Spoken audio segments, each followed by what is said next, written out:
ஒரு வழியா தனுஷோட ஃபேன்ஸ் எல்லாருக்குமே பயங்கரமான அப்டேட்டை கொடுத்திருந்திருக்காங்க இப்போ ராயன் படத்தோட டீம் மெம்பர்ஸ்.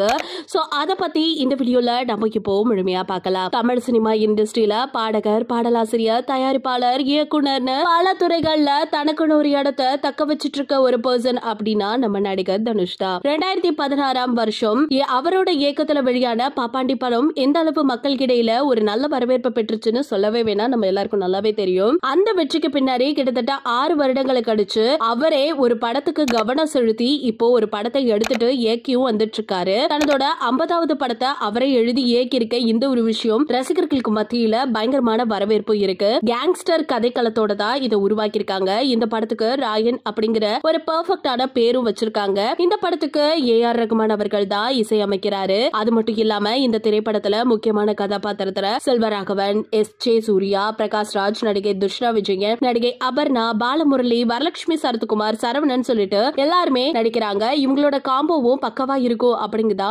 எதிர்பார்க்கப்பட்டு இருக்கு. இந்த நிலையில இந்த படம் ஜூன் 13ஆம் தேதி திரைக்கு வரும் அப்படிங்கறத அபிஷியலா அப்டேட் கொடுத்துட்டாங்க. சோ இத கேட்ட ரசிகர்கள் எல்லாம் தாம் தும்னு குதிச்சிட்டு இருக்காங்க. ஏன்னா இந்த படத்துக்காக ரொம்ப நாளா வெயிட் பண்ணிக்கிட்டே இருந்தாங்க. இப்போ ரீசெண்டா இந்த படத்தோட ஃபர்ஸ்ட் சாங் வந்து ரிலீஸ் ஆயிருக்கு. அடங்காத அசுரன் அப்படின்னு சொல்லிட்டு அந்த பாடலுமே வந்து நல்ல வரவேற்பு இருந்துட்டு இருக்கு அப்படிங்கிற மாதிரி தான் சொல்லிட்டு இருக்காங்க. நீங்க இத பத்தி என்ன நினைக்கிறீங்க? கூடிய சீக்கிரம் தனுஷோட இன்னொரு மூவியும் ரிலீஸ் ஆக போகுது. சோ தனுஷோட ஃபேன்லாம் செம ஹாப்பியா இருப்பீங்கன்னு நினைக்கிறேன். எந்த அளவுக்கு உங்களுக்கு எதிர்பார்ப்பு இருக்கு அப்படிங்கறத மறக்காம நம்ம கமெண்ட் செக்ஷன்ல ஷேர் பண்ணிக்கோங்க. இது போல அப்டேட்ஸ் உடனுக்குடனே தெரிஞ்சுக்கணும்னா நம்ம சேனலை சப்ஸ்கிரைப் பண்ணி வச்சுக்கோங்க.